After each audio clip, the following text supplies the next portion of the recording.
1928 সালে প্রকাশিত মহুয়া কাব্যগ্রন্থের অন্তর্গত সবলা কবিতায় রবীন্দ্রনাথ লিখলেন, নারীকে আপন ভাগ্য জয় করিবার কেন নাহি দিবে অধিকার হে বিধাতা।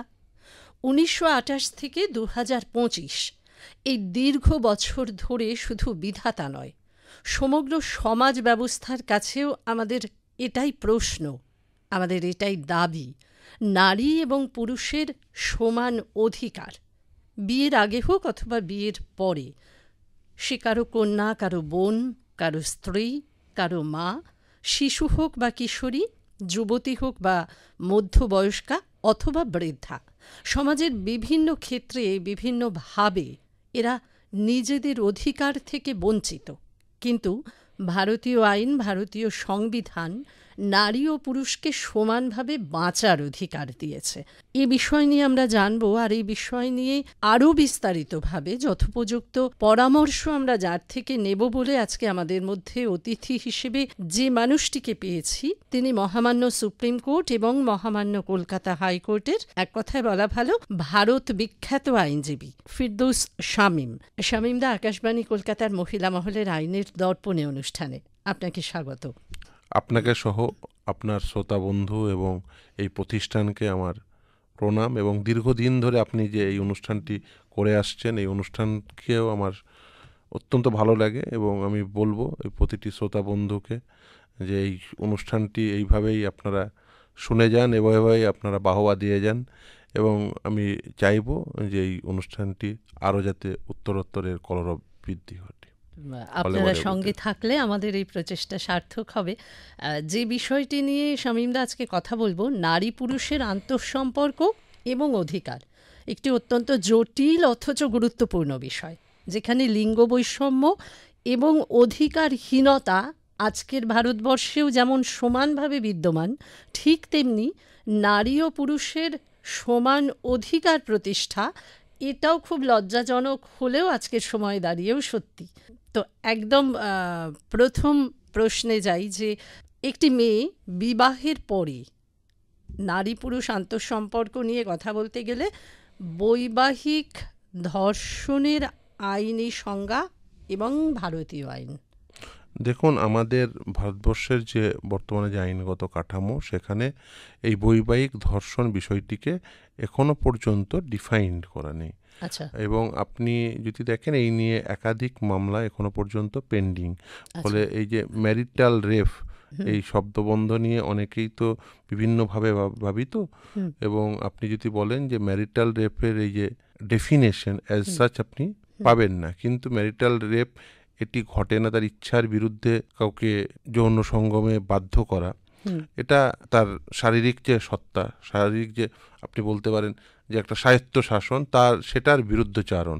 ফলে এই নিয়ে বিভিন্ন সময় বিভিন্ন হাইকোর্টের বিভিন্ন নির্দেশ, সেই নির্দেশ কখনো একে অপরের কন্ট্রারি হয়েছে এবং দুজন বিচারপতির মধ্যে মতপার্থক্য হয়েছে। মামলাটি এখনো পর্যন্ত সুপ্রিম কোর্টে পেন্ডিং। ফলে ম্যারিটাল রেপ এই বিষয়টি এখনো পর্যন্ত ডিফাইন্ড হয়নি। কিন্তু তার সত্ত্বেও বলতে পারি, যেমন ধরুন 15 বছরের নিচে কোনো স্ত্রী তার ইচ্ছার বিরুদ্ধে ধর্ষণ, সেটি কিন্তু ধর্ষণ বলেই পরিগণিত। কিন্তু 15 বছরের ঊর্ধ্বে সেই ক্ষেত্রে কিন্তু এখনো পর্যন্ত মামলাটি সুপ্রিম কোর্টে বিচারাধীন। আচ্ছা। কিন্তু ম্যারিটাল রেপ আপনি যদি ডোমেস্টিক ভায়োলেন্স অ্যাক্টে, মানে ম্যারিটাল রেপ এইভাবে ডিফাইন করতে পারেন যে একজন অ্যাবিউজিভ হাজব্যান্ড হিসাবে, মানে একজন হাজব্যান্ডকে আপনি মানে আইনগতভাবে এখনো সিদ্ধ করতে পারেন। ফলে ম্যারিটাল রেপের আপনি যদি বলেন আইনগত ভিত্তিভূমি যদি আপনি খুঁজতে যান, তাহলে বর্তমানে বিচারাধীন সুপ্রিম কোর্টের মামলা। আপনি যদি ভিত্তিভূমি খুঁজতে যান তাহলে পাবেন ডোমেস্টিক ভায়োলেন্স অ্যাক্ট। ফলে সেখানে একজন অ্যাবিউসিভ হাজব্যান্ডের কথা আপনি ভাবতে পারেন। ফলে এইগুলো হচ্ছে আইনগত ভিত্তিভূমি। কিন্তু দেখুন, ল হচ্ছে ডাইনামিক সাবজেক্ট। আজকের দিনে দাঁড়িয়ে যেমন ধরুন ম্যারিটাল রেপ, পরকীয়া, বা আপনি যদি দেখেন লিভ ইন রিলেশন, এগুলো কিন্তু আজকের দিনে সম্পর্কের এক একটা মাতৃকতা। আজকে নারী পুরুষের সম্পর্ক পূর্ব ধারণা বা বহুদিন ধরে চলে আসা যে ধারণা, সেই জায়গায় আর দাঁড়িয়ে নেই। মানে বৈবাহিক সম্পর্কই একমাত্র নারী পুরুষের আন্তঃসম্পর্ক, মাতা পিতা সঙ্গে তার সন্তানের সম্পর্ক, অর্থাৎ একজন ডটার অর্থাৎ গার্ল চাইল্ডের যে সম্পর্ক তার মাতা পিতার সঙ্গে, এবং আপনি যদি বলতে পারেন যে তার ওই স্বাভাবিক সম্পর্কের বাইরে ভাই বোন মাতা পিতা সম্পর্কের বাইরের যে একজন পুরুষের সঙ্গে সম্পর্ক, যে শুধুমাত্র ওই একমাত্রিক সম্পর্ক সেই জায়গায় নেই। ফলে আজকের দিনে দাঁড়িয়ে যেমন ম্যারিটাল রেপ আপনি যে প্রশ্ন করলেন, ম্যারিটাল রেপ একটা সাবজেক্ট ম্যাটার নিশ্চিতভাবেই। ম্যারিটাল রেপের বাইরেও নারী পুরুষের যদি আপনি সম্পর্ক বলেন, সেক্ষেত্রে পরকীয়া একটি অত্যন্ত, আমি বলতে পারি অনেক সময় ধরে চলে আসা একটি সম্পর্ক। আগে এটি একটি ক্রিমিনাল অফেন্স ছিল। সুপ্রিম কোর্টের একটি জাজমেন্টের ফলে 2018 সালে যে এই সম্পর্কটিকে ডিক্রিমিনালাইজ করা হয়েছে, অর্থাৎ এটি একটি আর আপনি বলতে পারেন ক্রিমিনাল অফেন্স নয়। কিন্তু এই পরকীয়ার সম্পর্ক এখন একটি গ্রাউন্ড, এখনো স্টিল একটা গ্রাউন্ড, সেটা হচ্ছে ডিভোর্সের একটা অত্যন্ত গুরুত্বপূর্ণ গ্রাউন্ড। আবার লিভ ইন রিলেশনের ক্ষেত্রে যদি আপনি দেখেন, লিভ ইন রিলেশন দেখুন, এটা একটা আজকের দিনে দাঁড়িয়ে ধরুন আজকের এই আধুনিক সমাজে অনেকেই ধরুন এই সম্পর্কে অনেকেই আবদ্ধ হন। এটা নিয়ে তো আর নতুন করে কিছু বলার নেই। তো আমি বলতে পারি যেমন লিভ ইন রিলেশনের ফলে হয়তো দীর্ঘদিন লিভ ইন রিলেশনের পরে একটা সন্তান তৈরি হলো। সন্তান কখনো, এই জায়গাটাতেই আসছিলাম, মানে আমার খুব ইচ্ছে করছিল এটা জানতে যে একটি নারী এবং একটি পুরুষ দীর্ঘদিন ধরে লিভ ইন রিলেশনে থাকার ফলে খুব প্রাকৃতিক নিয়মেই তাদের মধ্যে তৃতীয় একটি প্রাণী অর্থাৎ তাদের সন্তান এলো। একটা সময়ের পর যদি সেই পুরুষটি ওই সন্তানটির দায়িত্ব নিতে বা পালন করতে অস্বীকার করে, দেখুন সন্তান কখনোই অবৈধ হয় না, সন্তান সর্বদাই বৈধ। এবং ওই সন্তান কিন্তু যেহেতু তাদের দীর্ঘদিনের সম্পর্কের ফলে সহাবস্থানের ফলে তৈরি হয়েছে, সে তার একজন সন্তান হিসেবে তার পিতামাতার কাছে যে অধিকার, সেই ন্যায্য অধিকার তার পাওয়ার একেবারে আইনসঙ্গত হকদারিত্ব রয়েছে, অধিকার রয়েছে।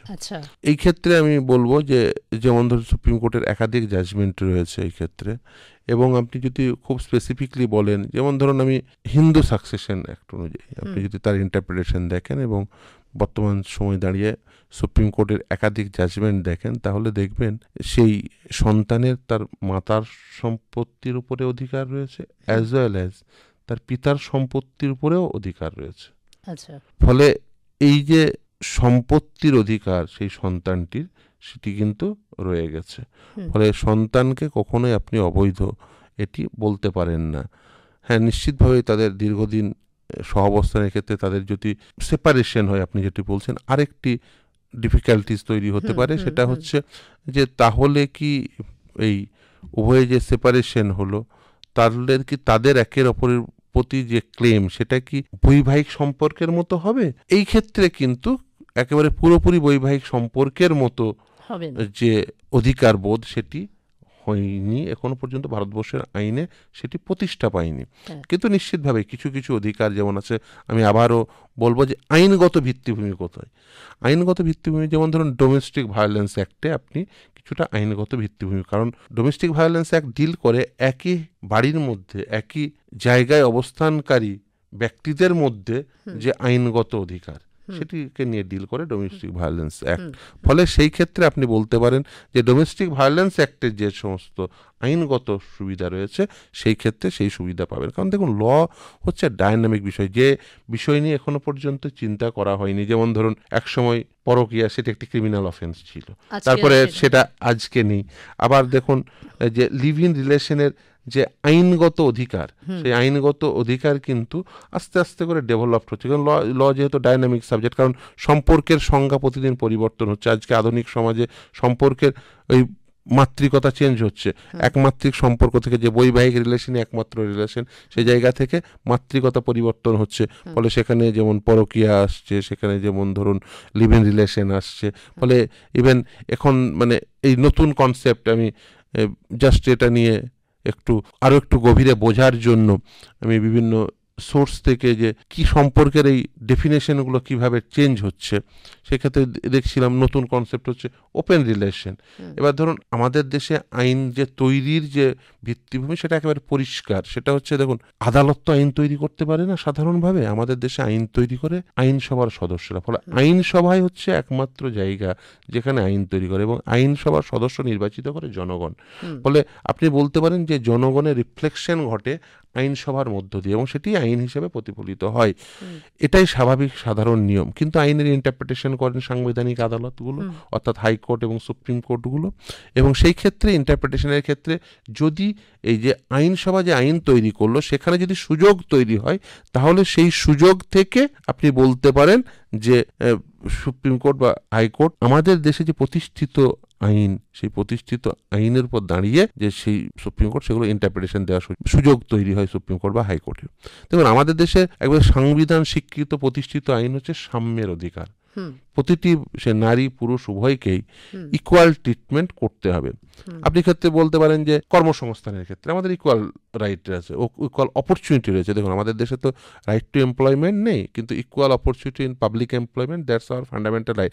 অ্যান্ড এই ফান্ডামেন্টাল রাইটটা প্রত্যেকেই এনজয় করে, নারী পুরুষ উভয়েই। ফলে সেক্ষেত্রে আপনি বলতে পারেন সেক্ষেত্রে কোনো প্রভেদ নেই। আবার আপনি যদি বলতে চান যে আমাদের যে সম্পর্ক, আমাদের যেহেতু আলোচনার বিষয় আজকে আন্তঃসম্পর্ক, সম্পর্কের ক্ষেত্রে কি সমস্ত কিছু আইন দ্বারা এখনো পর্যন্ত অ্যাড্রেস করা গেছে? না, করা যায়নি, সম্ভব হয়নি। তার কারণ হচ্ছে এই যে ধরুন সোসাইটি যেটা চেঞ্জ হচ্ছে, সোসাইটাল চেঞ্জ, সেটা যে সব সময় আইনসভাকে টাচ করে যাচ্ছে তা তো নয়। আস্তে আস্তে ধরুন সমস্যা তৈরি হচ্ছে, সেই সমস্যা থেকে সমাধান পাওয়ার রাস্তা তৈরি হচ্ছে আস্তে আস্তে, এবং হাইকোর্ট সুপ্রিম কোর্টগুলো সেই বিষয়ে যথেষ্ট চিন্তাশীল। আপনি যেমন ধরুন একসময় নারীকে অত্যাচার করা হতো, আপনারা জানেন, সেই জন্য নারীর যাতে বিশেষ করে তার শ্বশুরালয়ে গিয়ে যে অত্যাচারের শিকার হতো সেটাই অ্যাড্রেস করার জন্য কিছু আইনগত ভিত্তি হলো। সেগুলোকে নিয়ে আবার দেখবেন তার অপব্যবহার নিয়ে একেবারে গোটা সমাজে আলোচনা এই মুহূর্তে চলছে দেখবেন। আবার দেখবেন নারীর দেখবেন এই মেনটেনেন্স অ্যালুমনি নিয়ে, সে নিয়েও দেখবেন একটা আলোচনা গোটা সমাজ জুড়ে এই সময় চলছে যে এটার অপব্যবহার। কিন্তু এটার অপব্যবহার, এটার তো দুটো দিকই আছে। একদম, যেমন নারীদের বিরুদ্ধে পারিবারিক বা সামাজিক চাপ এবং তার থেকে তারা কিভাবে আইনি সুযোগ সুবিধা পেতে পারেন, এটা নিয়ে যেমন প্রচুর বলা হয়, তেমনি আবার কিন্তু পুরুষদেরও দাবি যে, বা বলা ভালো যে অনেক পুরুষ সংগঠন দাবি করেন যে এই আইনগুলো নারীরা ভীষণভাবে মিসইউজ করছে, ভুলভাবে ব্যবহার করছে। শামীমদা, কি মনে হয় যে ভারতীয় আইনের কি সংস্কারের প্রয়োজন? দেখুন, আইন এই সম্পর্ক ভিত্তিক যে আইন, নিশ্চিতভাবে তার সংস্কারের প্রয়োজন। কারণ ওই যে বললাম, ল হচ্ছে ডাইনামিক সাবজেক্ট, একটি গতিশীল বস্তু। ফলে এই গতিশীলতা, আইনের গতিময়তা সবসময় রাখতে হবে। কারণ এই যে সোসাইটাল চেঞ্জ হচ্ছে, মানুষের মধ্যে পরিবর্তন আসছে, ফলে আইনের পরিবর্তন নিশ্চিতভাবে সব সময় সর্বদা প্রয়োজন। কিন্তু এই যে অপব্যবহার হচ্ছে বলেই আইনের পরিবর্তন প্রয়োজন, এটা আমি সবসময় মনে করি না। কেন মনে করি না? দেখুন, আমি কতগুলো উদাহরণ দিই, তাহলে পরিষ্কার হয়ে যাবে। যেমন ধরুন, আমাদের দেশে আমরা যে আইনগত ব্যবস্থা দিয়ে যে সাধারণ ব্যবহার, এই লিগাল সার্ভিসেস যে অ্যাক্ট রয়েছে, যে কোনো নারী তিনি বিনামূল্যে আইনি সহায়তা পেতে পারেন। আচ্ছা, যে কোনো বয়সের। এবার ধরুন, বিনামূল্যে আইনি সহায়তা পাওয়ার জন্য ডিস্ট্রিক্ট লেভেলের একটা লিগাল সার্ভিসেস অথরিটি আছে, স্টেট লেভেলের লিগাল সার্ভিসেস অথরিটি আছে, এবং ন্যাশনাল লেভেলেরও লিগাল সার্ভিসেস অথরিটি রয়েছে। এবার ধরুন, এটা উমেন স্পেসিফিক, অর্থাৎ যে কোনো নারী, তিনি কোটিপতি হতে পারেন, তিনি শিল্পপতি হতে পারেন, তিনিও অ্যাভেল করতে পারেন, অ্যাজ ওয়েল অ্যাজ তিনি ডাউন ট্রোডেন, তিনিও অ্যাভেল করতে পারেন। এবার এটা যদি আপনি ধরুন একটা রেস্ট্রিকশন রাখতেন, আপনাকে উদাহরণ দিয়ে বলি, ধরুন একজন কোটিপতি বাড়িতে বিয়ে হওয়া একজন মহিলা, তিনি একটি শ্বশুরালয়ে তিনি সমস্যার সম্মুখীন হলেন, তার হাতে অর্থ নাও থাকতে পারে সেই সময় দাঁড়িয়ে, ফলে তিনি যেমন অ্যাভেল করতে পারেন। আবার যিনি একেবারেই সেলফ সাফিসিয়েন্ট, নিজেই নিজে ওই সম্পত্তি অ্যাকুমুলেট করেছেন, বা ভালো পদে চাকরি করেন, বা ভালো ব্যবসা করছেন, তিনিও অ্যাভেল করতে পারেন। কিন্তু আমাদের দেশে এই মুহূর্তে দাঁড়িয়ে, যখন আইনটি তৈরি করা হয়, সেই মুহূর্তে দাঁড়িয়ে কতজন মহিলা এই এক্সেপশনাল ক্যাটাগরিতে পড়ে বলুন তো? সেটা খুব সামান্য। তাহলে আপনি সেই সামান্য সংখ্যক মহিলাকে এক্সক্লুড করার জন্য এই মহিলাকুলকে সুযোগ দেবেন না, এটা তো হতে পারে না। ফলে কেউ একজন সেটির ব্যবহার করবেন বা অপব্যবহার করবেন, এটি ভেবে একেবারে মহিলাদের একদম সর্বাংশে আপনি এক্সক্লুড করে দেবেন, এটা কখনোই হওয়া উচিত নয়। নিশ্চিতভাবেই দু একজন মহিলা হয়তো তিনি কোটিপতি হওয়া সত্ত্বেও ফ্রি লিগাল সার্ভিসেস নিতে যদি ধরুন নেন, সেটাকে আমি বলতে পারি না যে এটি মানে আইনের অপব্যবহার বলে আমি মনে করি না। নিশ্চিতভাবে তিনি যদি চান নিতেই পারেন, কিন্তু আইনে যেহেতু সুযোগ রয়েছে, কিন্তু তাকে এক্সক্লুড করার জন্য মহিলা কুলকে কাউকেই কোনো অধিকার দেব না, এটা একেবারে যুক্তিসঙ্গত নয় বলেই মনে করি। নিশ্চিতভাবেই দেখুন, আইনের অপব্যবহার হচ্ছে বলে, যেমন ধরুন মেনটেনেন্স পাওয়ার ক্ষেত্রে, অ্যালুমনি পাওয়ার ক্ষেত্রে অনেকেই এই মুহূর্তে দাঁড়িয়ে অনেক আলোচনা করছেন, কিন্তু এটা তো ঠিক যে অনেক মহিলাই সত্যি সত্যি বঞ্চিত হচ্ছেন। অনেক মহিলা, ইভেন আমি আপনাকে বলতে পারি আমার পেশাগত অভিজ্ঞতা থেকে, যে মেনটেনেন্স অ্যালুমনি পাওয়ার ক্ষেত্রে তাদের দেখবেন এই আইনি প্রসিডিউরাল কজে তারা সাফার করছেন, মানে বিচারের দীর্ঘসূত্রিতা। বিভিন্ন সময় দেখুন, আমি বলবো যে আইনি বিভিন্ন প্রকোষ্ঠকে ব্যবহার করে তাদের ডেইলি লাইফ যাপন সত্যি কঠিন হয়ে যায় অনেক সময়। এই নিয়েও ভাবনা চিন্তার প্রয়োজন আছে। একদিকে যেমন ধরুন ভাবনা চিন্তা করছেন, অনেকে বলছেন, ইভেন সমাজ মাধ্যমে দেখবেন অনেক লেখালেখিও হচ্ছে এই মেনটেনেন্স অ্যালুমনি পাওয়ার ক্ষেত্রে, কিন্তু অনেকে তার উল্টো দিকটা ভাবছেন না। আমি বলবো রাদার যে মেনটেনেন্স অ্যালুমনির উপর ডিপেন্ড করা অনেক মহিলা, তারা সঠিকভাবে সঠিক সময় না পাওয়ার জন্য, ইভেন দেখবেন বেশিরভাগ ক্ষেত্রে যেহেতু মায়ের সঙ্গে তার সন্তানের যে স্বাভাবিক সম্পর্ক, এই স্বাভাবিক সম্পর্ক, সেই জন্য মাকে ন্যাচারাল গার্জিয়ান বলা হয় স্বাভাবিকভাবেই, আইনের ক্ষেত্রেও তাই। হয়তো মায়ের সঙ্গে অবস্থান করছেন, আদালত নির্দেশ দিয়েছে যে তুমি তোমার সন্তানের জন্য এই পরিমাণ টাকা তুমি মাসিকভাবে দেবে, তুমি মায়ের জন্য এই পরিমাণ টাকা দেবে, কিন্তু সেটি সঠিক সময়ে না পাওয়ার জন্য, ইভেন আমি এই জিনিসও দেখেছি যে সন্তানের হয়তো তার পড়াশোনার ব্যাঘাত ঘটছে, ইভেন এরকম বিশেষভাবে চাহিদা সম্পন্ন সন্তানদের যে বিশেষ চিকিৎসার সমস্যা হয়, তাদের ধরুন বিশেষ যে ট্রেনিং লাগে, সেই ট্রেনিংগুলো সাফার করে, এরকম অনেকেই এসছেন যে যারা বলেন যে দেখুন এটার জন্য আমরা এটা সাফার করছি। ফলে এই জিনিসগুলো ঘটতে থাকছে। ফলে এই ক্ষেত্রে কিন্তু আমাদের আর একটু অ্যাডভান্স লেভেলে ভাবতে হবে যে কিভাবে এই সমস্যাগুলোকে অ্যাড্রেস করা যায়, কিভাবে কম্পালসারিলি বিষয়টিকে যাতে তিনি মাসিকভাবে পান তার ব্যবস্থা দিয়ে করা। যদিও দেখুন এই মুহূর্তে দাঁড়িয়ে অনেক সামাজিক উদ্যোগ তৈরি হয়েছে, এই মুহূর্তে দাঁড়িয়ে অনেক আমি বলবো যে প্রাতিষ্ঠানিক উদ্যোগ তৈরি হয়েছে, কিন্তু এই সামাজিক প্রাতিষ্ঠানিক উদ্যোগের বাইরে গিয়েও আমি বলবো এর আইনগত উদ্যোগ নেওয়াও প্রয়োজন বলে আমি মনে করি। শামীমদা, এই যে কথা প্রসঙ্গে খোরপোশ বা খরচ দেওয়ার কথা আপনি বলছিলেন, এটা তো যেমন একজন স্ত্রী দাবি করতে পারেন তার স্বামীর কাছে, ঠিক তেমনি একটা বয়সের পর বাবা মা বৃদ্ধ হলে তারা সন্তানের কাছ থেকে ভীষণভাবে বঞ্চিত হন। সেই ক্ষেত্রে যদিও এটা হয়তো আমাদের আজকের আলোচ্য বিষয়ের সঙ্গে অঙ্গাঙ্গিভাবে জড়িত নয়, তবু এই অনুষ্ঠানটা যে সমস্ত এই ধরনের বাবা মায়েরা শুনবেন তাদের জন্যে যদি একটু ছোট্ট করে। দেখুন, বাবা মার আমি মনে করি স্বাভাবিকভাবেই তার সন্তানের কাছে পাওয়ার অধিকার রয়েছে, কিন্তু এর বাইরেও আমি বলতে পারি যে আমাদের দেশে এটি নিয়ে কিন্তু ভাবা হয়েছে।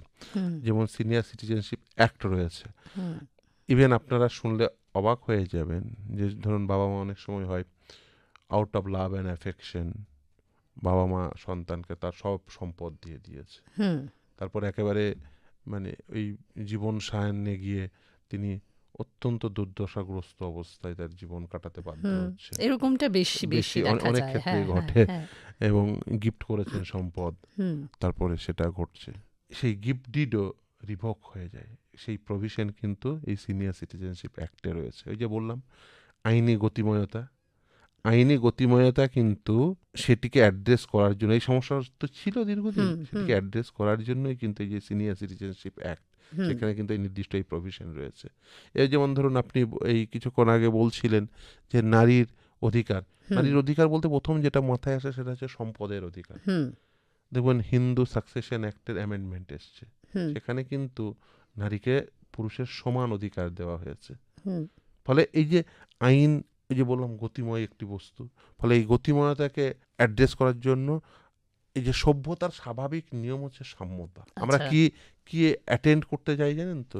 আমরা অ্যাটেন্ড করতে চাই সম্মত, এটাই যে সাংবিধানিকভাবে স্বীকৃত। দেখুন আমাদের সংবিধানের মূল লক্ষ্য কি জানেন তো? মূল লক্ষ্য হচ্ছে সাম্যতার দিকে ধাবিত হওয়া। আচ্ছা। সেটাকে অ্যাড্রেস করে দেখবেন, আপনি যদি সংবিধানটি পুরোটি পাঠ করেন তাহলে আপনার মনে এই ধারণায় আসবে যে আমরা এই যে সংবিধানটিকে অ্যাডপ্ট করেছি, আমরা ভারতীয় নাগরিকরা, we the people of India, সেটা অ্যাডপ্ট করেছি মূলত একটি লক্ষ্য নিয়ে। সেই লক্ষ্যটা কি? আমরা সাম্যতাকে অ্যাটেন্ড করব। আচ্ছা। সেই জন্যই দেখবেন ভারতবর্ষ বারবার দেখবেন সাম্যতার অধিকার, সাম্যের অধিকার, সেটা কিন্তু চর্চা হয়েছে এই সংবিধানের মধ্য দিয়ে। ফলে খুব স্বাভাবিকভাবেই যেহেতু সাংবিধানিক দায়রার মধ্যে অন্যান্য আইনগুলো সেগুলো রচিত হয়, ফলে সেগুলোর একটি সাধারণ স্বাভাবিক লক্ষ্য হচ্ছে ওই নারী পুরুষের বা যে কোনো সম্পর্কের একটি স্বাভাবিক সাম্যতায় পৌঁছানো। ফলে এটিই আপনি বলতে পারেন এম অ্যান্ড অবজেক্ট। এটি যেমন সংবিধানের aim object as well as অন্যান্য আইনগুলোরও কিন্তু সেই এম অবজেক্ট দেয়। আমি এই জন্য এটিকে একটু মানে আমি দেখবেন যদি আপনি যদি এই পদার্থবিদ্যার ভাষায় যদি দেখবেন হয়তো এই অণুপরমাণুগুলো যখন একটু বিক্ষিপ্ত হয়ে যায়, তারা আসলে বিক্ষিপ্ত হওয়ার পরে যেটা অ্যাটেন্ড করতে চায় সেটা হচ্ছে সেগুলো আবার ওই সুসজ্জায় সজ্জিত হতে চায়। সেই জন্য অণুপরমাণুর মধ্যে দেখবেন স্বাভাবিকভাবে যখন একটু তাদের দিক পরিবর্তন করে, নর্থ পোল সাউথ পোল যখন পরিবর্তন হয়ে যায়, তখন তারা স্বাভাবিক ছন্দে ফিরে আসার জন্য দেখবেন এই জন্যই চৌম্বকীয় শক্তি তৈরি হয়। ফলে এটি একটি সাধারণ নিয়ম যে এই যেমন অণুপরমাণুর মধ্যে যে স্বাভাবিক সাম্যতায় পৌঁছানো, এবং আইনের ক্ষেত্রেও তাই, স্বাভাবিক সাম্যতায় পৌঁছানোই হচ্ছে আইনের উদ্দেশ্য বলে আমি মনে করি। বেশ, সাম্যতার মধ্যে তো অবশ্যই আসে লিঙ্গ নিরপেক্ষ সমাজ। একদম। এই বিষয়ে ভারতীয় আইন কতখানি সহায়ক দেশবাসীর জন্যে? দেখুন এখনো আমি লিঙ্গ বৈষম্যের ক্ষেত্রে যে লিঙ্গ বৈষম্য নেই এ কথা আমি একেবারেই হলপ করে বলতে পারি না। দেখুন এই মুহূর্তে দাঁড়িয়ে আপনি ওই LGBTQ রাইট নিয়ে যদি বলতে পারেন, আমি যদি একটু আলোচনাটিকে একটু স্ট্রেচ করি আর একটু বিবর্ধিত করতে চাই, অনেক অধিকার এখনো পর্যন্ত প্রাপ্ততা ঘটেনি, এটা সত্য। আচ্ছা। কিন্তু আজকের দিনে দাঁড়িয়ে বেশ কিছু অধিকার এখনো পর্যন্ত হয়তো অ্যাটেন্ড করা সম্ভব হয়েছে। আমি আরও অনেকটা পথ চলতে হবে, যদিও ধরুন খুব স্বাভাবিকভাবেই এই নিয়ে, এই বৈবাহিক সম্পর্ক নিয়ে খুব স্বাভাবিকভাবেই যেহেতু সুপ্রিম কোর্টের জাজমেন্ট আছে এই মুহূর্তে দাঁড়িয়ে, আমি খুব বেশি কথা বলবো না। তবে আমি একটা কথা খুব স্বাভাবিকভাবে আমি একজন বলতে পারেন প্রগতিপন্থী হিসেবেই বলতে পারি যে এই নিয়ে আমাদের নতুন করে ভাবনা চিন্তার সময় এসছে, যে সম্পর্কের এই বহুমাত্রিকতা নিয়ে। তার কারণ LGBTQ রাইট অনেকেই দেখবেন সেই নিয়ে অনেকেই এই মুহূর্তে দাঁড়িয়ে তারা উচ্চকিত কণ্ঠে বলছেন। ওই যে সাম্যতার জায়গা থেকে আবারও সেই অধিকারগুলোকে নিয়ে আমাদের ভাবনা চিন্তার সময় এসছে, যে ল যেহেতু ডাইনামিক সাবজেক্ট, সেই ডাইনামিসিজমকে মাথায় রেখেই নতুন করে চিন্তা ভাবনা আইন করবে, আইনসভা করবে এবং সর্বোপরি ভারতবর্ষের নাগরিকরা করবে বলে মনে করি। মানে এমন কোনো দিন অবশ্যই আসবে যেদিন লিঙ্গ বৈষম্য বা লিঙ্গ নিরপেক্ষ একটি সমাজ তৈরি হবে। একদম। এবং সেটা নিয়ে মানে আমাদের নতুন করে আলোচনার প্রয়োজন হবে না, কিন্তু এই মুহূর্তে দাঁড়িয়ে তো আলোচনার প্রয়োজন আছে। এবং সমাজে যত এই আলোচনার পরিসরটি যত প্রসারিত হবে, সমাজ তত এগিয়ে যাবে। তার কারণ সমাজে যত আলোচনা থাকবে, সমাজ যত এক্সচেঞ্জ হবে গণতান্ত্রিক পরিসরে, সেটি কিন্তু যে কোনো অধিকার প্রাপ্ততার ক্ষেত্রে সেটি প্রথম ধাপ বলে আমি মনে করি। সামাজিক আলোচনা এবং নাগরিক আলোচনাই হচ্ছে একটি সাম্যতার লক্ষ্যের প্রথম ধাপ। শামীমদা, নারীর অধিকার নিয়ে বা সমান অধিকার নিয়ে আমরা যখন কথা বলছি তখন এবং শুরুতেই ওই বৈবাহিক সম্পর্কের যে জায়গাটায় আমরা এসেছিলাম, সেখান থেকে নারীর সম্মতিতে শরীরের অধিকার নিশ্চিত করা, মানে বিবাহ মানেই বাধ্যতামূলকভাবে যে যৌন সম্পর্ক নয়, বরং উভয়ের সম্মতির ভিত্তিতেই তা হওয়া উচিত, এটা যেমন নিশ্চিত করা, ঠিক তেমনি একটি নারী তিনি মনে করলে, মানে তার ইচ্ছে হলে তিনি মা হতে পারেন, তার ইচ্ছে না হলে তিনি সেটা নাও হতে পারেন। অর্থাৎ ভারতীয় আইনে গর্ভপাতকে কি বৈধতা দেওয়া হয়েছে? একদমই।